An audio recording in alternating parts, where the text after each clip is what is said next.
How to use Google Antigravity AI.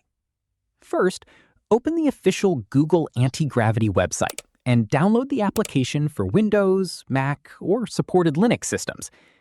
Antigravity is a desktop application, so it isn't designed as an Android app.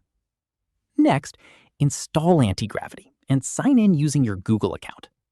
Once you're inside, you'll see the main Agent Manager interface. To get started, create a new project and select the folder where you want Antigravity to work. Now, simply describe what you want to build in the chat. For example, you can type, "Create a modern to-do list website with HTML, CSS, and JavaScript." Antigravity can then plan the task, write the code, test the project, and show you the results.